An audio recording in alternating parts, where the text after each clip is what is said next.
Hey, this is Levi's Little Lectures, and I'm Levi from TorahFamily.org. I want to talk to you today about temptation. Temptation is something that everybody experiences. Everybody. But first, what exactly is temptation? Temptation is something that causes a strong desire within us, kind of like a magnet.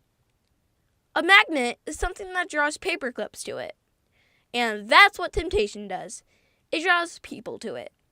Just like with Adam and Eve in the garden. Eve was tempted to eat from the tree she knew they weren't supposed to eat from. The fruit was her temptation. It's a lot like going fishing. A fisherman catches fish with a hook.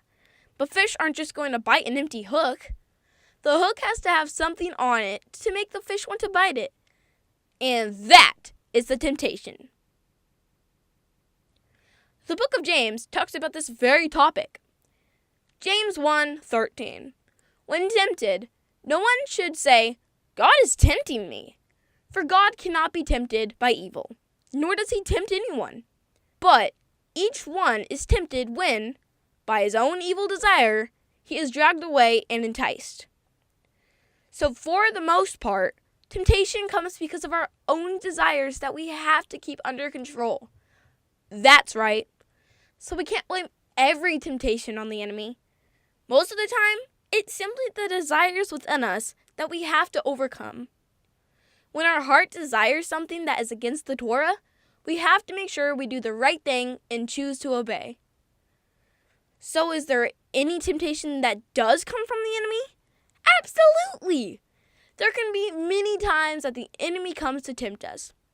Even Yeshua was tempted by the enemy. Matthew 4:1. Then Jesus was led by the Spirit into the desert to be tempted by the devil. We must notice here that even though the Holy Spirit is leading Yeshua to be tempted, it's still the enemy who is doing the tempting. So just as James said, Yahweh does not tempt us, but he will allow us to be tempted by the enemy. What did Yeshua do when he was tempted? He quoted the Torah. That's right. He quoted the Torah. Look what Yeshua said each time the enemy tried to tempt him. When the enemy tempted him to turn stones into bread, he said, It is written, man does not live on bread alone, but on every word that comes from the mouth of God. When the enemy tempted Yeshua to test Yahweh on a specific verse, Yeshua said, It is also written, do not put the Lord your God to the test. When the enemy tempted Yeshua to worship him, he said, Away from me, Satan, for it is written, worship the Lord your God and serve him only. So this does show us that the enemy can tempt us. But the most important thing is that we can overcome every temptation. That's right, we can overcome every temptation. 1 Corinthians 10:13. No temptation has seized you except what is common to man. And God is faithful, he will not let you be tempted beyond what you can bear. But when you are tempted, he will also provide a way out so that you can stand up under it. This verse tells us that everyone goes through temptations, and those temptations are all very similar. But when we are faced with temptations, Yahweh will always give us what we need to overcome them. How cool is that? So remember, even though there will always be temptations that come our way, Yahweh helps us to always do the right thing and come out stronger than before. And that's what temptations are for, to help us grow stronger in Yahweh.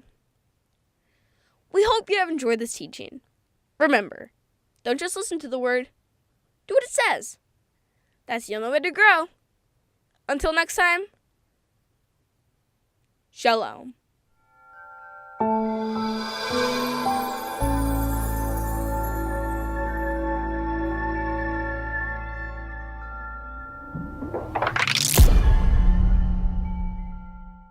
I'll have to go over that again. Okay. It's simply the design. I keep messing up on the design. It's simply the design. Again. 1 second. I'm just going to read through it. It normally helps. It's simply that. And I even read through it that time. When the Imini. Okie dokie, artichokey, Mr. Smokey. 1 Corinthians 10:12. 10:12. It's 10:13. Let's go.